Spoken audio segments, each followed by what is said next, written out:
acerca de la patología dermatomiositis.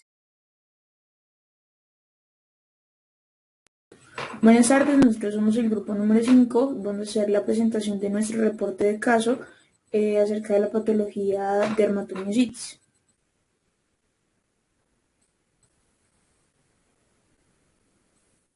En cuanto a la identificación, tenemos una paciente femenina con fecha de nacimiento el 22 de diciembre de 1972, tiene 48 años, su grupo sanguíneo es positivo, es presente de armequinio, es paciente sexualmente, religión católica, estado civil en unión libre, régimen de salud especial con una EPS Cosmited.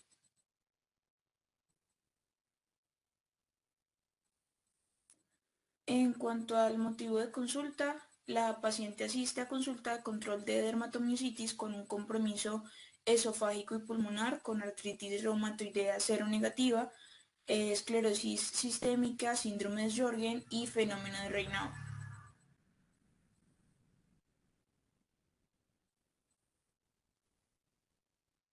Enfermedad actual. Paciente femenina de 48 años de edad, quien a sus 25 años consulta por un cuadro clínico de bronquitis, la cual no se trata de manera adecuada, por lo cual desarrolla bronconeumonía. Posteriormente aparece un cuadro clínico de edema palpebral concomitante con enrojecimiento, astenia, dinamia, alodinia y pérdida de la fuerza, por lo cual fue hospitalizada. Posteriormente se realizan exámenes de laboratorio, CPK y anticuerpos antinucleares, recibe un diagnóstico de dermatomiositis y se inicia tratamiento con bolos de metilprednisolona y ampollas de metotrexate intramuscular, presentando mejoría de los síntomas. Debido al uso de los corticoides de forma prolongada, desarrolla un síndrome de Cushing. Tiempo después, la paciente consulta por un cuadro clínico de artralgia, edema, dolor, rubor y calor en articulaciones, además de deformidad en las mismas. Es diagnosticado con artritis reumatoide. Se inicia manejo con sulfadiazina, a la cual generó alergia, por lo que fue suspendida. Actualmente es tratada con prednisolona y metotrexate. La paciente refiere pérdida de peso de aproximadamente 5 kilos en los últimos 9 meses, disfagia, disnea de medianos esfuerzos, gonalgia derecha acompañada de rubor, calor y edema. En la revisión por sistemas, en cuanto a síntomas generales, refiere pérdida de peso de 5 kilos en los últimos 9 meses, niega otros síntomas como fiebre, escalofríos, adinamia, astenia, malestar general y diaforesis. A nivel de boca, refiere disfagia.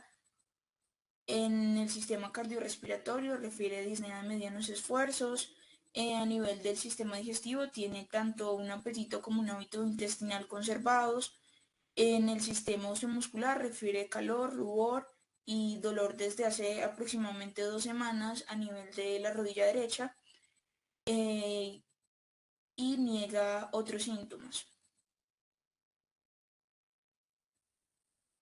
En antecedentes personales, en los patológicos tenemos la dermatomiositis, artritis reumatoide, glaucoma, síndrome de Sjögren, síndrome de Raynaud, EPOC, acalasia y falla cardíaca. Los quirúrgicos tiene una pomeroide que fue realizada a los 33 años, la cistectomía a los 40 años, una resección de lesión benigna de mama a los 40 años y una resección teratoma. Los antecedentes traumáticos son negativos. Los alérgicos son positivos para sulfasalina, sulfasalazina, que le genera prurito generalizado, el naproxeno, que le genera hipotensión. En los inmunológicos tenemos un esquema de vacunación completo para COVID-19 e influenza, que pues, es aplicada anualmente.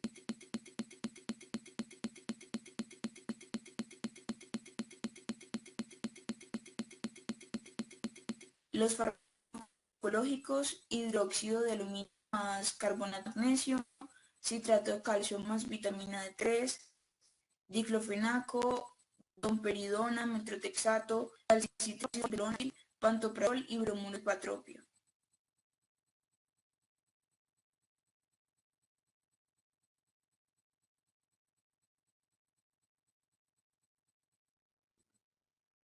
En los transfusionales son negativos. En cuanto a hábitos, los hábitos saludables tienen una dieta líquida, refiere que duerme aproximadamente 8 horas y refiere un sueño reparador, niega consumo de tabaco o spa y realiza ejercicio aeróbico diario. En hábitos de riesgo, no tiene una adherencia a tratamientos y no realiza autoexamen de mama. Ginecobstétricos, menarca, telarca y pubarca a los 11 años, sexarquia a los 16, ha tenido 2 compañeros sexuales, no recuerda la fecha específica, refiere ciclos regulares. En cuanto a la fórmula ginecobstétrica, gesta 4, para 3, cesa 0, abortos 1, vivos 1. En cuanto a los 33 años, los métodos de planificación por medio de la Pomeroy, niega uso de preservativo, la CCB fue en el año 2019 con un resultado normal, la fecha de la última mamografía en el 2019, él no realiza autoexamen de seno y no hay datos suficientes en cuanto a menopausia.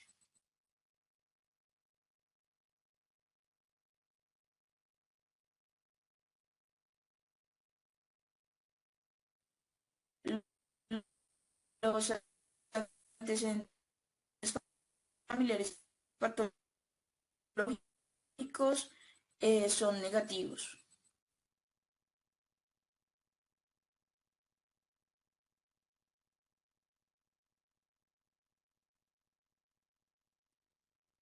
En los antecedentes biopsicosocioculturales,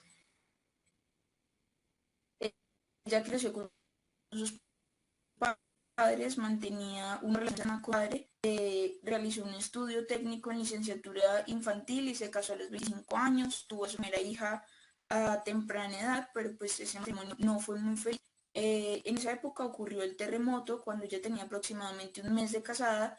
Gracias a ello desarrolló mucho estrés, además tuvo que separarse durante un tiempo de su hija debido a los daños ocasionados en su vivienda. Posteriormente inició con la sintomatología de sus patologías, cosa que hizo que dejara su vida cotidiana por un tiempo, pero se recuperó y continuó sus estudios, además de trabajar con tiempo después de sus múltiples diagnósticos, la pensionaron por discapacidad de 8%. Se separó del primer esposo y fue a vivir con su hija, quien estudió Derecho y actualmente reside en Estados Unidos. La paciente actualmente vive sola y en la ciudad de Armenia. Tiene muy buena amistad con sus vecinos, por lo cual siempre están pendientes de ella. Conoció a su actual esposo en Estados Unidos en una de las visitas que le realizó a su hija. Él vive allá, pero mantiene comunicación constante, al igual que con su hija. Ella disfruta actividades de jardinería, le gusta salir, escuchar música, tejer y viajar. Se mantiene económicamente con su pensión y con otras actividades. Su EPS la ha apoyado en todo, es pertinente con la entrega de medicamentos y la realización de paraclínicos.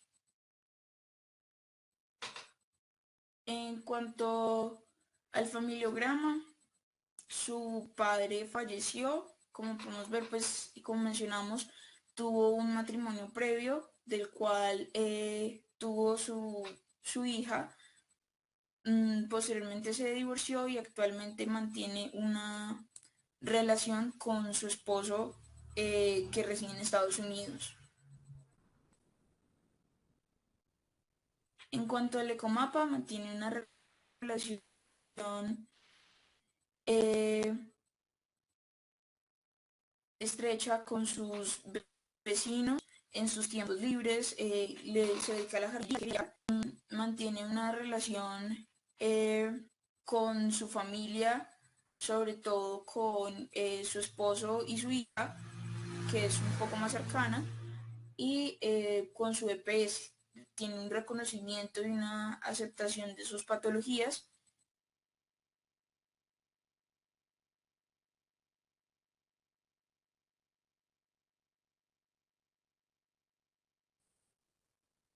Bueno, entonces para empezar a hablar acerca del examen físico, están inicialmente los signos vitales, la tensión arterial en 110-70 milímetros de mercurio, frecuencia cardíaca 84 latidos por minuto, frecuencia respiratoria 18 respiraciones por minuto, temperatura de 37.5 grados centígrados y una saturación de 96%. Tiene un índice de masa corporal de 21.9, su estatura es de 1.57 centímetros y peso de 54 kilogramos.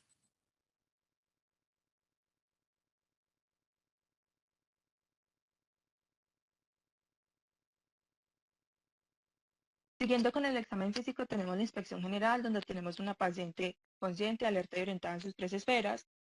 Está nutrida, hidratada, con una actitud y fase compuesta y es normolínea.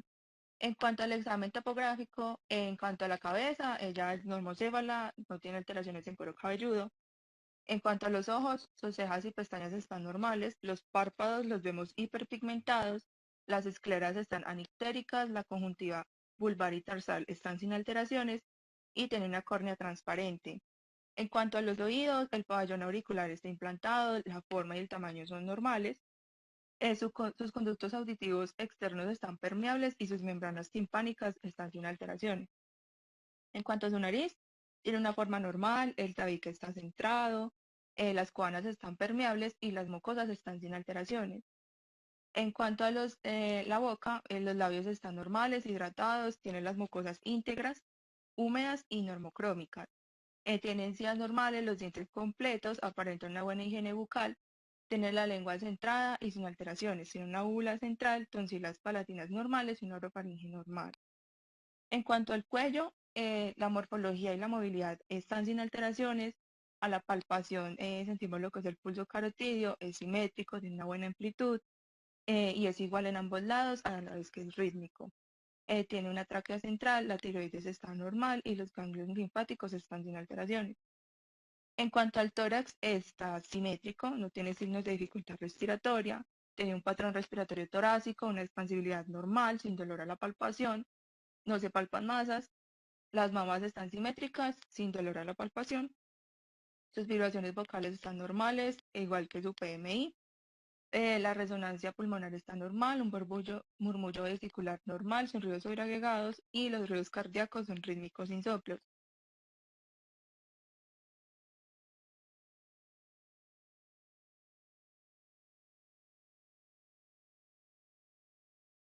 En cuanto al abdomen, pues el abdomen es plano, los ruidos peristálticos están presentes, no auscultamos soplos vasculares, el timpanismo está conservado, es blando y depresible.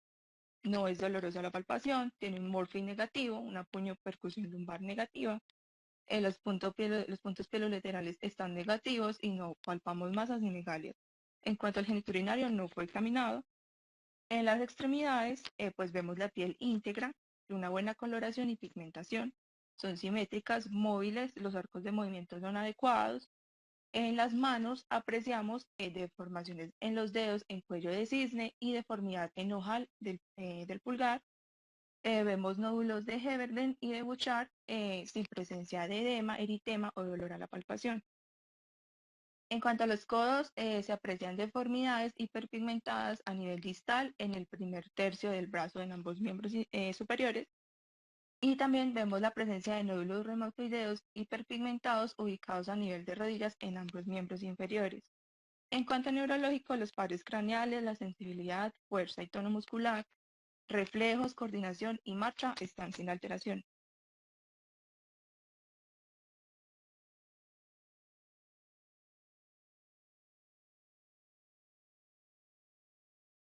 Aquí en las imágenes podemos ver las deformidades que fueron descritas en el examen físico. En la primera imagen vemos las deformidades hiperpigmentadas en el codo derecho y en la segunda imagen las deformidades hiperpigmentadas en el codo izquierdo.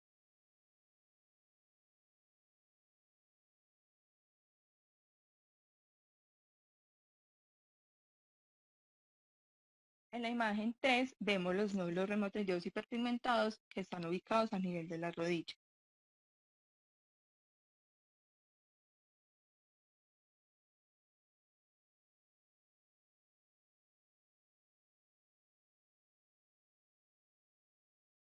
En cuanto al resumen de datos positivos, pues tenemos que es la paciente de 48 años, que pues de su profesión fue docente, que actualmente es cesante.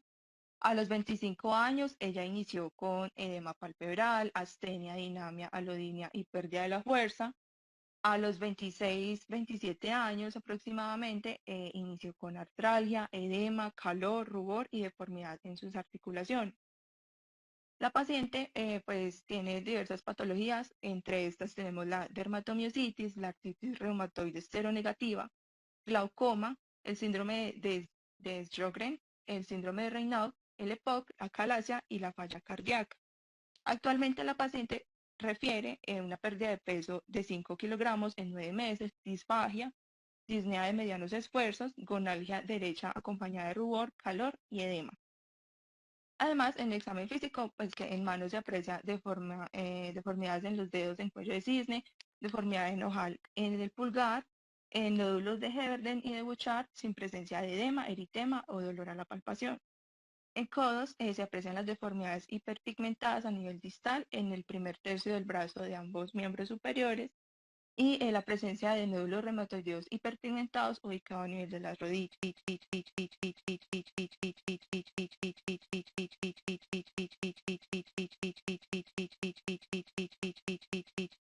En cuanto al resumen de identificación, problemas, signos o síntomas identificados en el paciente, tenemos un síndrome miopático, el síndrome de dolor crónico articular, síndrome autoinmune, síndrome de solapamiento, que hace referencia a una superposición de enfermedades autoinmunes, y además estamos frente a una posible enfermedad mixta del tejido conectivo. De igual forma, el síndrome de obstrucción de la vía aérea inferior, síndrome de falla cardíaca, síndrome disneico crónico, síndrome constitucional y finalmente un síndrome anémico. Esto sin excluir otros síntomas que no hayamos observado.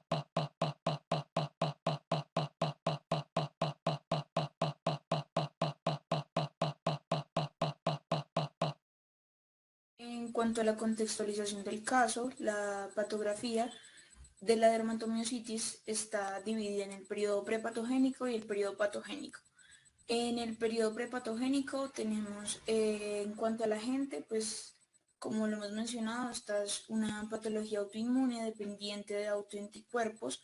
El huésped es el humano. En cuanto a medio ambiente, está la predisposición genética, el consumo de glucocorticoides y pues que sea de sexo femenino, ya que esto genera mayor predisposición a la patología.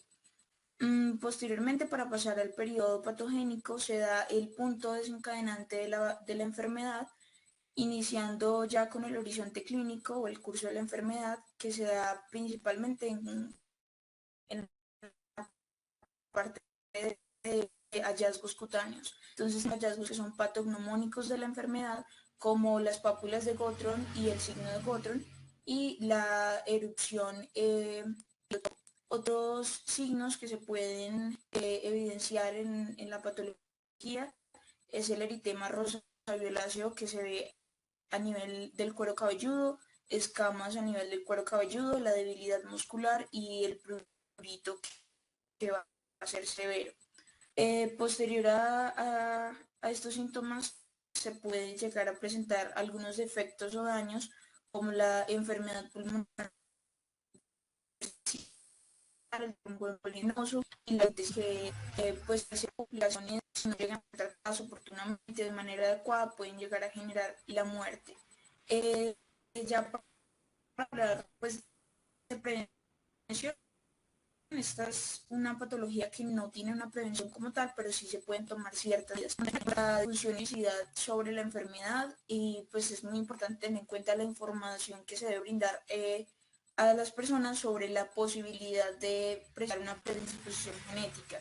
En la protección específica está la consulta oportuna ante la presencia de síntomas a nivel muscular o que se evidencien pues, lesiones a nivel cutáneo. En la prevención secundaria, el diagnóstico precoz, se tienen en cuenta los valores de algunas enzimas musculares como la SK, AST y la LDH, un hemograma completo, un panel metabólico, una BCG, PCR y TSH.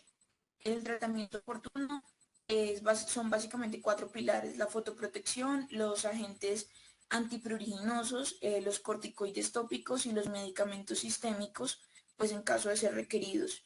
Por último está la prevención terciaria, donde hablamos de rehabilitación, entonces es importante la fisioterapia de inicio temprano y el manejo de lesiones cutáneas y a su vez las complicaciones sistémicas que pueda llegar a presentar el paciente.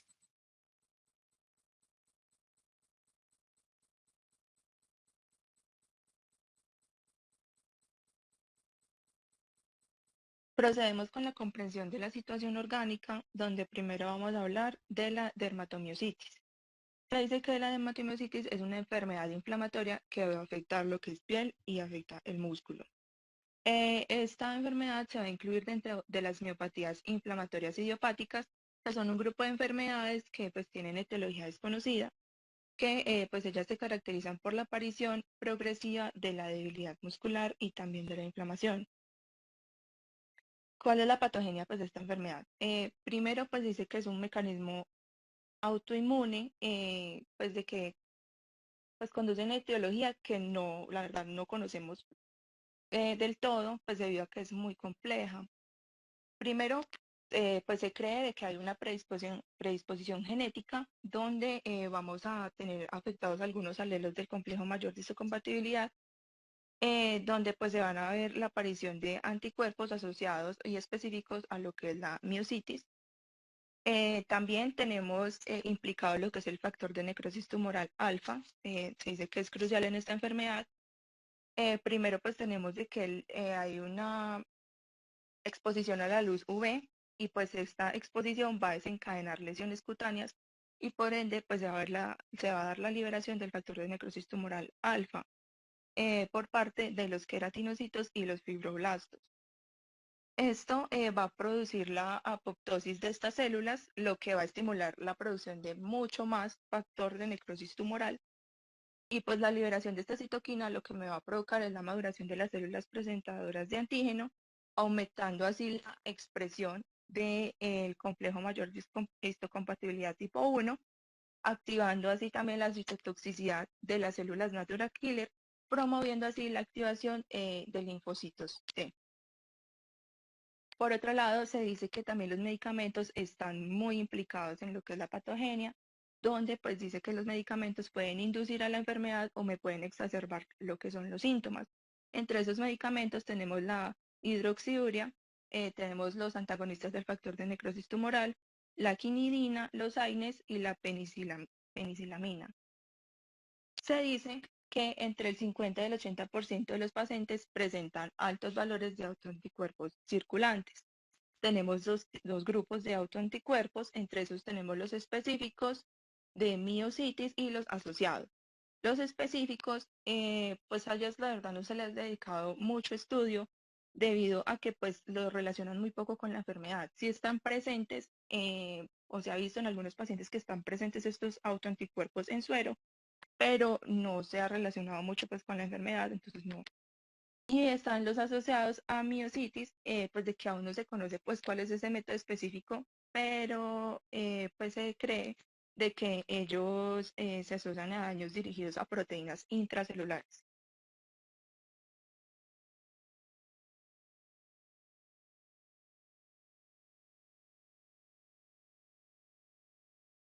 Seguimos con la artritis reumatoide. En cuanto a la artritis reumatoide, su epidemiología se dice que afecta entre el 0.5 al 1% de personas en el mundo. La prevalencia y la incidencia va a variar según la localización geográfica, siendo más afectado lo que es Latinoamérica y afecta más a mujeres que en varones en una relación 3:1. Se dice que es una enfermedad inflamatoria de origen desconocido que se caracteriza por la poliartritis simétrica y periférica y que pues esta es una de las modalidades más frecuentes entre las artritis inflamatorias crónicas y pues suele ocasionar lo que es daño articular y también discapacidad física. En cuanto a su patogenia, pues se dice que hay diversos mecanismos inflamatorios y pues se dan como consecuencia de la interrelación entre factores genéticos, ambientales y también el del sistema inmune. Por el momento, pues no se han dilucidado qué mecanismos son los que me activan o cuáles genes o pues cómo el ambiente me altera lo que es el sistema inmune. por lo que pues se ha intentado estudiar más de forma molecular pues cómo son estas respuestas inflamatorias crónicas y cómo se da esta destrucción articular y ósea. Por el momento, pues se han encontrado sueros, se han encontrado en suero autoanticuerpos, como lo son del factor reumatoideo y del péptido citrulinado cíclico. Aparte de estos, también se han visto otros tipos de autoanticuerpos que se van a ligar a autoantígenos, como lo son el colágeno tipo 2, la GP39 del cartílago humano, el agrecan, la calpastatina, las proteínas ligadoras de inmunoglobulinas y la glucosa 6-fosfato. El ambiente también podría ser como un cofactor para que pues, se induzca esta inflamación, donde pues, se ha demostrado que en las personas que fuman tienen mayor citrulinación de proteínas en el líquido broncoalveolar. Y pues se dice que a exposición a largo plazo pues producen un nuevo epítope capaz de producir autorreactividad, donde pues por esta autorreactividad se van a formar complejos inmunes y pues de esto me va a desencadenar toda esta respuesta inmune que me va a provocar la inflamación articular. Y tenemos que el sistema inmune, pues que es el implicado, donde vemos los Toll-like receptor. En estos Toll-like receptor están el TOI tipo 2, 3 y 4, y que pues se ha visto que son ampliamente expresados por los fibroblastos sinoviales. Estos pues se ha visto que se expresan mucho más en lo que es la fase incipiente de la artritis reumatoide y que pues ellos al unirse a los ligandos pues van a producir muchas más proteínas proinflamatorias.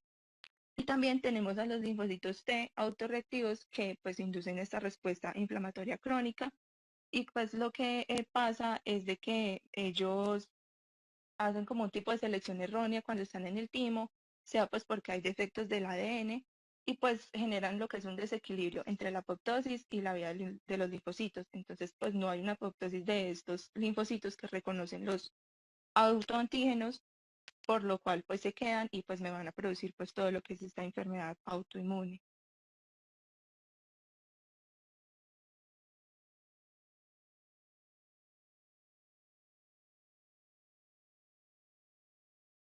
En esta imagen podemos ver lo que son los mecanismos fisiopatológicos de la inflamación y la destrucción articular.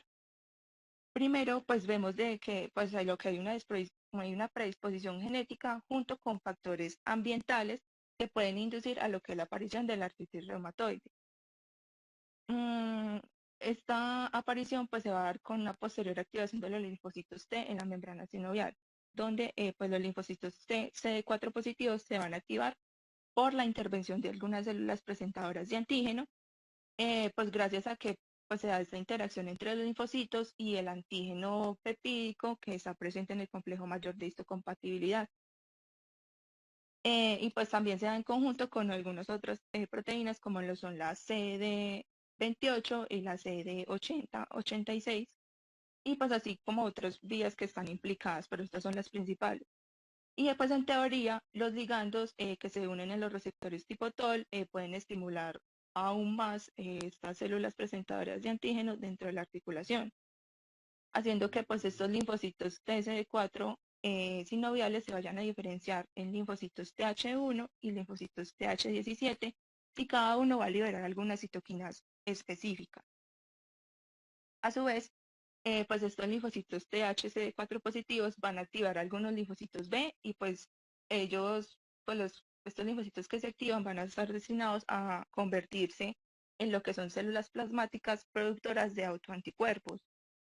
También van a producir lo que son complejos inmunes y también posiblemente compuestos de factores reumatoideos y anticuerpos contra péptidos citrulinados cíclicos, que pueden formarse pues, dentro de la articulación y formar activar lo que es la vía del complemento y amplificar así lo que es la inflamación. También, pues los linfocitos T efectores van a estimular a lo que son los macrófagos sinoviales y también van a estimular a lo que son los fibroblastos para secretar así mediadores proinflamatorios, entre los cuales tenemos al factor de necrosis tumoral alfa. Y pues este último es bastante importante debido a que va a incrementar lo que es el número de moléculas de adherencia en las células endoteliales, así induciendo la penetración de los leucocitos en la articulación. También pues se van a estimular otros mediadores inflamatorios como son la interleucina 1, la interleucina 3, 6, 3 y 6 y el factor estimulante de colonias de macrófagos. Aquí pues el factor de necrosis tumoral alfa también tiene una función importante en lo que es la regulación de la osteolisis y la osteogénesis, incrementando la expresión de una proteína llamada DICOP1, que pues esta va a servir para internalizar los receptores de la WNT, pues en los precursores de los osteoblastos. Y lo que hace esta WNT, pues que es un mediador soluble que induce la osteoblastogénesis y la formación del hueso. Y pues acá en la artritis reumatoide lo que pasa es de que pues se va a ver inhibida esta vía de osteoblastogénesis, por lo que pues va a impedir pues la formación del hueso y va pues también a inhibir esta génesis del hueso y de la articulación.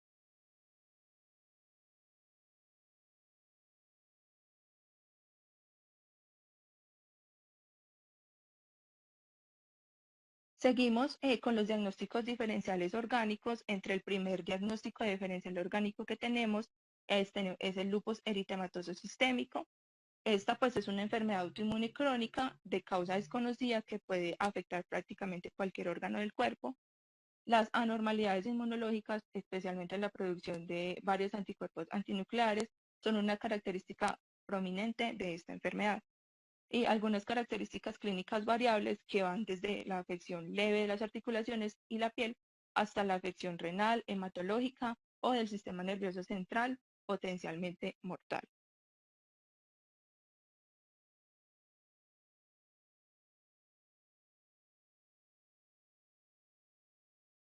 En cuanto a los criterios diagnósticos que tenemos para lo que es el lupus eritematoso sistémico, vamos a hablar de los criterios ACR y de los criterios de las clínicas de colaboración del lupus eritematoso. En cuanto a los criterios ACR, con que se cumplan 4 de los 11 criterios podemos estar hablando de una sospecha o un diagnóstico de lo que sería el lupus eritematoso. Entre estos criterios a evaluar hablamos de la erupción malar, de lo que sería la fotosensibilidad, la erupción discoide, úlceras orales, artritis, serositis, trastornos a nivel renal, trastornos a nivel neurológico y trastornos a nivel hematológico. En cuanto a lo que son los criterios de las clínicas de colaboración, decimos que con 4 de 17 criterios, incluyendo al menos un criterio de tipo clínico y un criterio de tipo inmunológico, puesto que estos criterios los vamos a dividir en criterios clínicos e inmunológicos. En los clínicos vamos a hablar de lo que es el lupus cutáneo agudo y crónico, la alopecia no cicatricial, úlceras orales o nasales, enfermedad de articulaciones, serositis, trastornos a nivel renal, neurológico, anemias hemolíticas, leucopenia y trombocitopenia.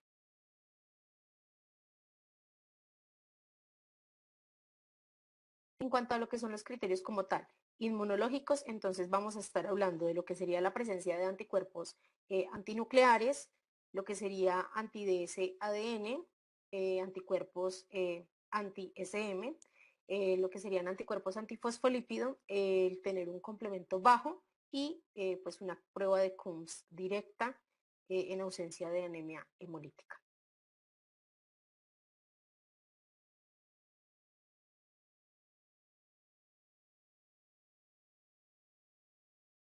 Seguimos con otro de los diagnósticos diferenciales orgánicos y bueno, aquí vamos a hablar de lo que sería la gota.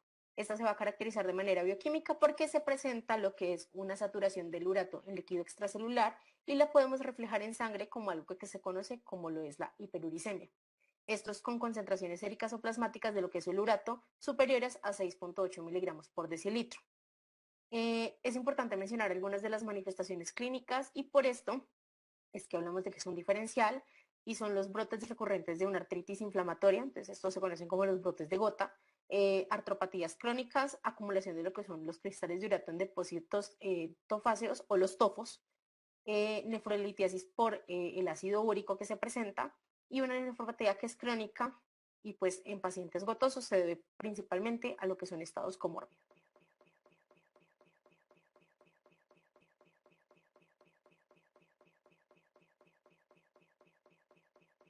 Los criterios diagnósticos de lo que es la gota, hablamos de que en función de lo que es la puntuación, los pacientes que tengan menos o igual a 4 puntos, hablamos de una probabilidad baja. Aquellos que tengan más de 4 puntos, pero menos de 8 puntos, hablamos de una probabilidad intermedia. Y aquellos que tengan mayor o igual a 8 puntos, hablamos de que pues, es una probabilidad alta.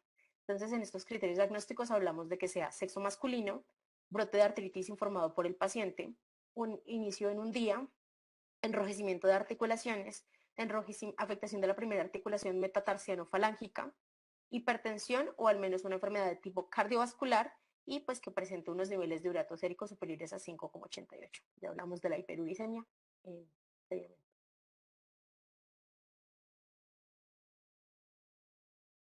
Otro de los diagnósticos diferenciales importantes es la artritis reactiva. Esta la podemos definir como una artritis que se presenta posterior a un cuadro de infección.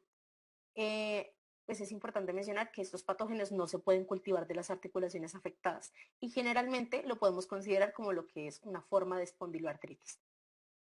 Este inicio de esta artritis puede ser agudo y los pacientes suelen presentar lo que es una oligoartritis asimétrica y se presenta 4 semanas después de lo que fue la infección desencadenante. En al menos la mitad de los pacientes los síntomas se van a resolver en menos de 6 meses. Es importante mencionar que aparte de los síntomas debido a la infección que desencadenó la artritis, vamos a presentar manifestaciones que son tanto articulares como extraarticulares y van a ser similares independiente del tipo de microorganismo. Y pues las características musculoesqueléticas que podemos hablar son 4 principales manifestaciones y es artritis, entesitis, dactilitis y dolor de espalda.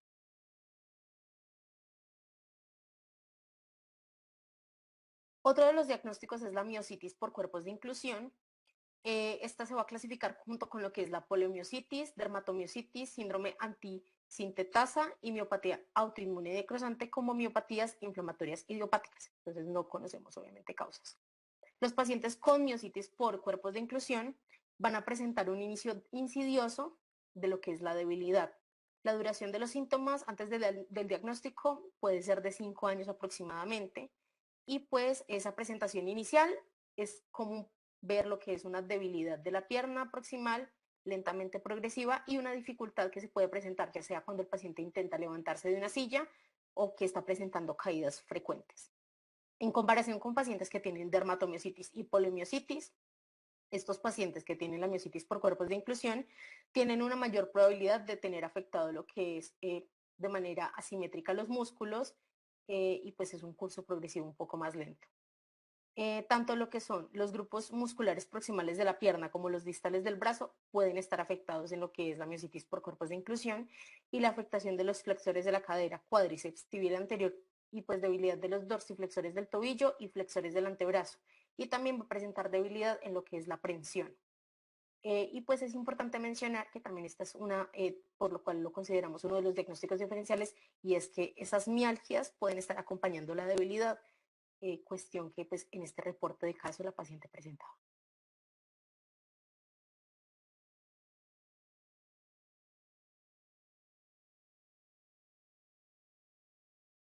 El hipotiroidismo también resulta, a pesar de ser una enfermedad pues muy común, puede ser un diferencial para nuestro reporte de caso y ya sea el resultado de lo que sea una enfermedad hipotálamo hipoficiaria o una enfermedad tiroidea primaria, esos síntomas van a variar pues en relación a la deficiencia de la hormona y pues la agudeza con la que se desarrolla esa deficiencia. La afectación a nivel muscular en los pacientes que tienen hipotiroidismo pueden incluir calambres, mialgias, y pues podemos observar que la creatinina sinasa sérica está elevada y el grado de elevación no se correlaciona con la gravedad de otras manifestaciones clínicas. Los dolores y rigidez en las articulaciones también pueden ocurrir en pacientes con hipotiroidismo, pero pues es importante aclarar que esta no es una presentación común.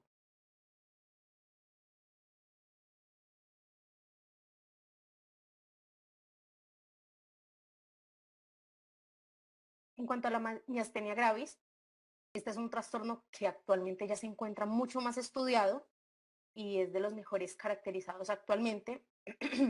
Su sello distintivo es el grado fluctuante y la combinación variable de la debilidad que presentan los pacientes en músculos oculares, vulvares y de extremidades y respiratorios. Tenemos una característica cardinal y es esa debilidad fluctuante del músculo esquelético y a menudo pues se presenta una fatiga muscular verdadera. La fatiga se manifiesta por un empeoramiento de esa fuerza contráctil del músculo y no por una sensación de cansancio.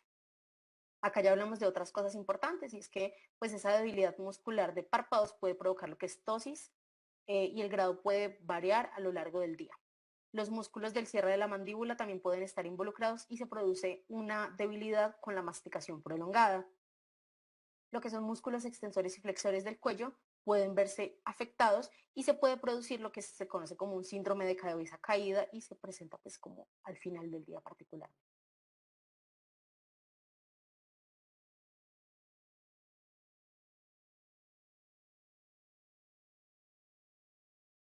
En cuanto al impacto de la funcionalidad, para este caso nosotros hablamos de que ese diagnóstico de múltiples patologías autoinmunes en la paciente ha generado un impacto grande y es un impacto negativo.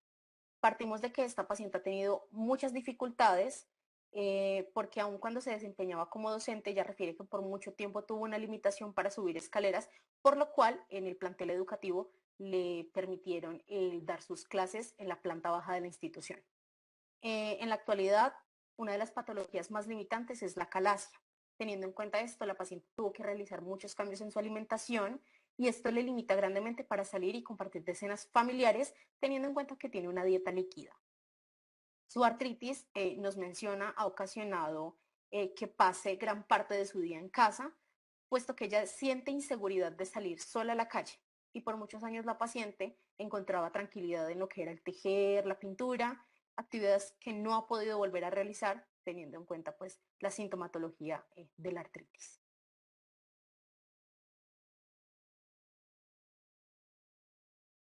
En cuanto a la correlación clínico-paraclínica, tomamos la decisión de poner algunas de las cosas que creemos, consideramos, podrían llegar a funcionar para el caso o para dar un diagnóstico a las diferentes patologías y entre estas tenemos la biopsia muscular, enzimas musculares en suero, como la CK, espirometría, electrocardiograma, ecocardiograma, rayos X de tórax, manometría esofágica, rayos X de esófago con contraste, hemograma, proteína C reactiva, rayos X de manos, resonancia magnética de manos, de rodillas y prueba de anticuerpos antinucleares.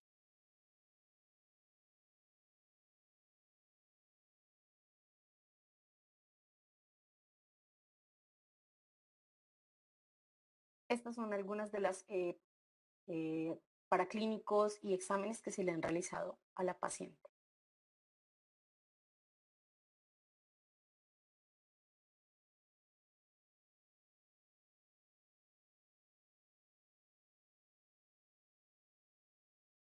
Para el 27 del 06 de 2022 tenemos el reporte de una esófago-gastroduodenoscopia con biopsia cerrada. El reporte nos indica que tiene una laringitis crónica por reflujo, trastorno motor del esófago, esofagitis por reflujo leve, grado A de Los Ángeles, una hernia del hiato tipo 1 pequeña e incompetencia cardiohiatal, gastritis reactiva del antro por reflujo duodeno gástrico y cicatriz de úlcera pilórica.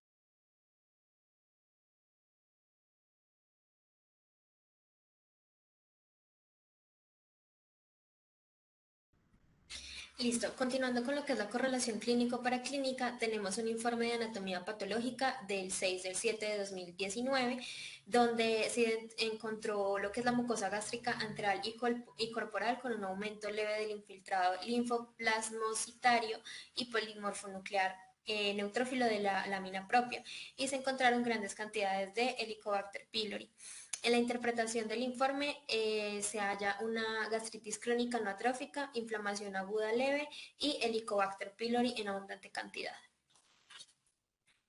Del 26 de agosto de 2019 encontramos radiografía de esófago con contraste. Se encuentra una alteración en el peristaltismo del esófago asociado a dilatación y se pide que se correlacione con los antecedentes que tenga la paciente. El 23 de septiembre de 2019, una manometría esofágica más lo siento. Tranqui. Ay, ya, repito eso. Del 23 de septiembre de 2019 encontramos manometría esofágica más impedanciometría, donde el reporte indica presión en reposo disminuida del esófago, se me olvidó, lo siento. Esfínter esofágico inferior. Esfínter esofágico inferior. Del 23 de septiembre de 2019 encontramos manometría esofágica más impedanciometría con un reporte de presión en reposo disminuida del esfínter esofágico inferior con una presión de 8.5 miligramos de mercurio, 0% de ondas peristálticas y 0% de tránsito de bolo, dando una interpretación de hipotonía del esfínter esofágico inferior con una aperistalsis esofágica más acalasia. Del 4 de febrero de 2022, el ecocardiograma indica hipoquinesia global del ventrículo izquierdo sin trastornos de contractibilidad, con una FEBI levemente reducida, una disfunción sistólica del ventrículo derecho leve e una insuficiencia pulmonar leve. Además, y pues el resto se encuentran parámetros normales. Una tomografía computada simple de tórax del 23 de febrero de 2022 indica neumopatía intersticial asociada a enfermedad de tejido conectivo y se debe correlacionar con una enfermedad base y se encuentra nuevamente lo que es la calasia. En la espirometría realizada en el 19 de abril de 2022 encontramos una capacidad de difusión de monóxido de carbono con disminución muy severa según los parámetros que nos dio la espirometría. En la caminata de 6 minutos, estos fueron los parámetros evaluados. Y en cuanto a la interpretación, es un paciente que tiene un ritmo de marcha rápido, quien en la prueba recorre 570 metros, lo cual corresponde al 86% de lo esperado. La prueba finaliza sin detenciones. Al finalizar la caminata, en la evaluación de la escala Borg, refiere disnea de 3, moderado, y fatiga de miembros inferiores, moderado. La saturación de oxígeno es de 90% con una FiO2 al ambiente, frecuencia cardíaca máxima durante la caminata de 172 latidos por minuto, correspondiente al 100% de su FCM. No presenta disminución en la saturación de oxígeno con el ejercicio realizado con uso de oxígeno ambiente, y la paciente colabora y tolera la caminata de 6 minutos y no presentaba complicaciones durante o después de la prueba. Siguiendo con lo que son las leyes diagnósticas, la ley de lo que es la información completa, nuestra paciente inició con su patología a los 23 años, donde encontramos el eritema heliótropo, la astenia, la dinamia, la pérdida de la fuerza, y desde entonces ha desarrollado múltiples patologías y pues múltiples diagnósticos, por lo que en ella es muy importante tener un relato en orden cronológico de cada una de las manifestaciones y de los diagnósticos para tener una visión completa de la paciente y poder hacer un adecuado manejo. En cuanto a lo que es la ley de la parsimonia, tenemos que en ella se podría pensar en una enfermedad mixta del tejido conectivo, ya que la enfermedad mixta del tejido conectivo agrega dos de los diagnósticos que tiene la paciente, que son el síndrome de Sjögren y la dermatomiositis. Y estos pues se pueden encontrar asociados a altos títulos de anti-U1 ribonucleoproteína y puede también cumplir con criterios de Alarcón-Segovia y de Kahn, que en este caso nuestra paciente presentaría lo que es la miositis, el fenómeno de Raynaud, los dedos hinchados y la sinovitis. En la ley de los más frecuentes, en base a todo el cuadro clínico de la paciente, se puede sospechar de una enfermedad autoinmune y el órgano diana serían el sistema inmune. Y son los anticuerpos y los anticuerpos se dirigen a lo que son músculos, tejido conectivo y tejido dermatológico. Y la ley de la prioridad nos habla sobre si es necesario, la importancia de confirmar lo que es que esta paciente tenga una enfermedad autoinmune, por lo que se recomienda medir los anticuerpos antinucleares y realizar como el análisis clínico de la susceptibilidad que pueda tener heredada y correlacionarlo con la clínica.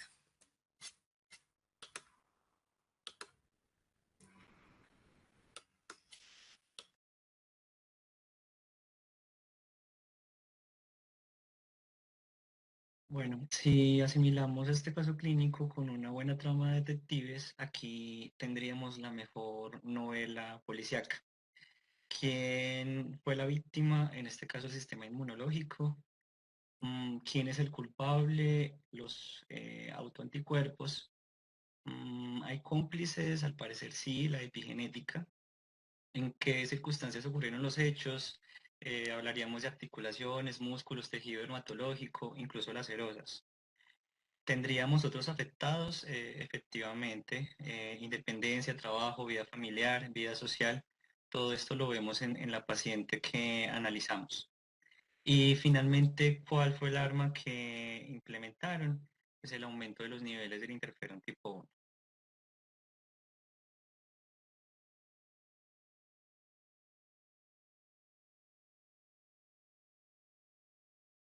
En cuanto a los tratamientos que ha tenido la paciente, tendríamos tratamiento no farmacológico y tratamiento farmacológico. En cuanto al no farmacológico, inició con una nutrición antiinflamatoria que aún mantiene y una actividad física aeróbica de bajo impacto. Esto también se ha mantenido en el tiempo. En cuanto al tratamiento farmacológico, tendremos un arsenal farmacológico bastante grande.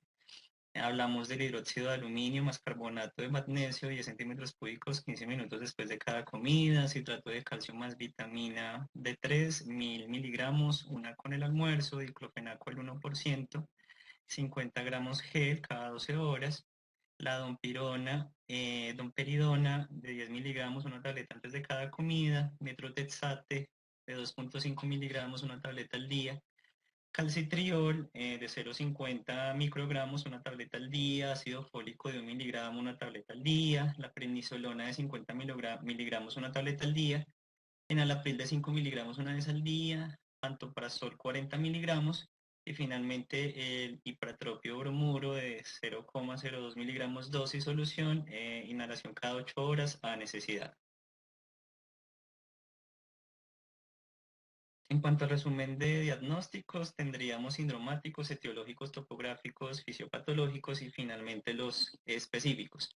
En cuanto a los sindromáticos, encontramos un síndrome miopático, un síndrome de dolor crónico articular, el síndrome autoinmune, este síndrome de solapamiento que tiene que ver con la enfermedad mixta del tejido conectivo, un síndrome de falla cardíaca y el síndrome disneico crónico.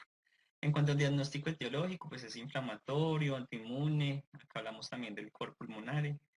En cuanto al topográfico, piel, músculo estriado, vías aéreas, especialmente las bajas, el parénquima pulmonar, los ventrículos cardíacos por la falla cardíaca, el esófago, la membrana sinovial de las articulaciones de codo, metacarpofalángicas y rodillas. En cuanto al diagnóstico fisiopatológico, debilidad muscular proximal simétrica, cambios inflamatorios, respuesta inmune inadecuada, reparación alterada de tejidos y un daño neurogénico. Finalmente, los diagnósticos específicos, tenemos una dermatomiositis primaria, por determinar si es idiopática o no, un EPOP 2 con una MMRC de 1, un CAT menor a 10 y del grupo A, una insuficiencia cardíaca con fracción de eyección preservada, con NIHA 2, estadio C, Stevenson A, acalasia tipo 2, artritis reumatoide clase funcional 2, síndrome de Sjögren secundario y un síndrome de RENA.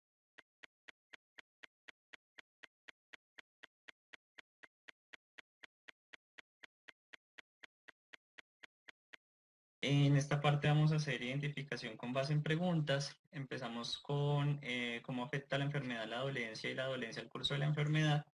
El inicio de esta enfermedad en nuestra paciente aumentó significativamente la dolencia, esto debido a que no se sabía qué era. Se intentó manejar como se creía en el momento, generando incluso más daño del que la misma enfermedad causó.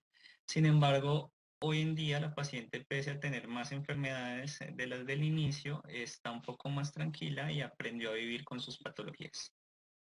¿Cómo afecta la enfermedad y la dolencia al paciente y a sus entornos próximos? La paciente se ha visto afectada en todos sus entornos debido a la situación orgánica, en un principio al tener que pensionarse a corta edad, siendo docente y dejar de lado pues el trabajo que desempeñaba.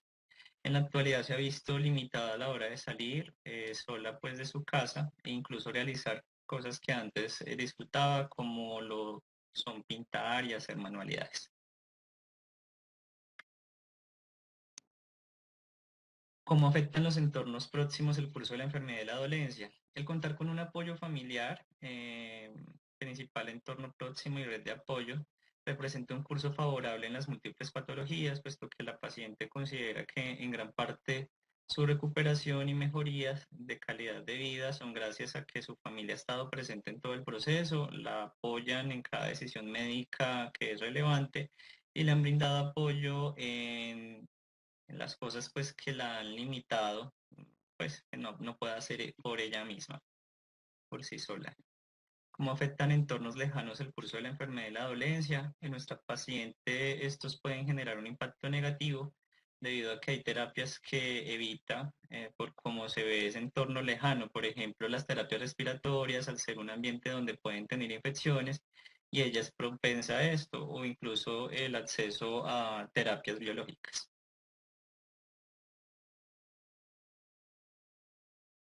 ¿Cómo afectan la enfermedad y la dolencia a los entornos lejanos? La enfermedad y la dolencia de la paciente han ocasionado que ella no pueda salir con tanta frecuencia, pues como lo hacía antes, por lo cual se ha visto limitada a la hora de relacionarse con otros.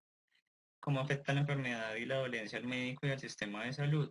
Las patologías como las que tiene nuestra paciente, en especial la artritis reumatoide, generan pues un elevado costo para el sistema de salud, teniendo en cuenta que los tratamientos que son necesarios para contribuir con esa calidad de vida pues son extensos y para el médico pues representa un reto el lograr ese diagnóstico y prevenir las posibles complicaciones.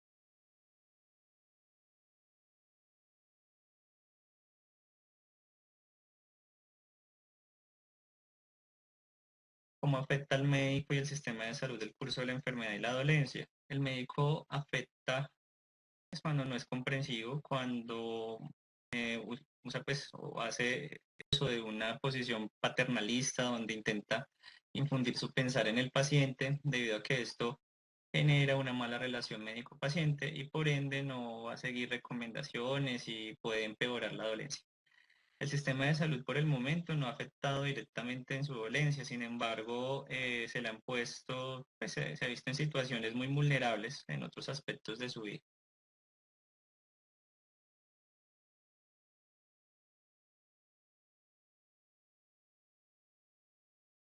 El plan integral de manejo propuesto, entonces también lo basamos en preguntas que hacemos, llevar pues un control de manifestaciones clínicas, como lo son la pérdida de la fuerza, alteraciones en la piel, que puedan pues orientarnos a una recaída.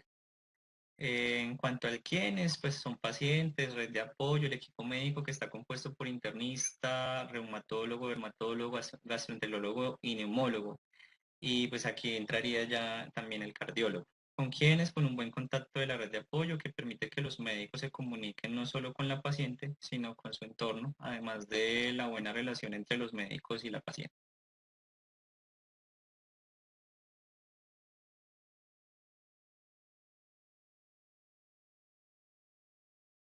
¿Cuál es nuestro objetivo? Pues mejorar la calidad de vida, mantener la independencia de la paciente y mejorar su estado de ánimo.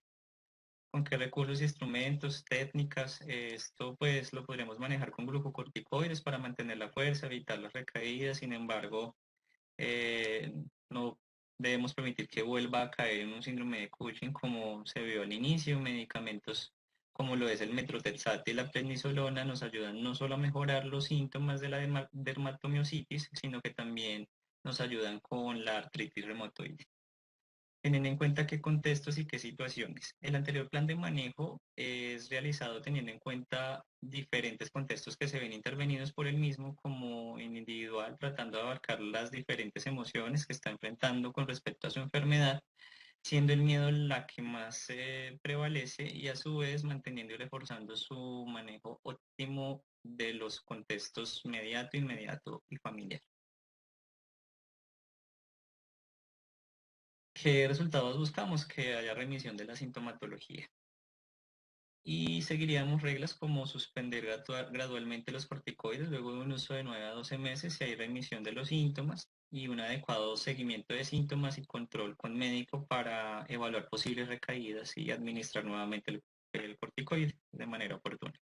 Teniendo en cuenta los riesgos como lo son la inmunosupresión por el mismo uso de los glucocorticoides, y debemos estar atentos a las consecuencias como lo puede ser un síndrome de Cushing secundario al uso crónico de los glucocorticoides.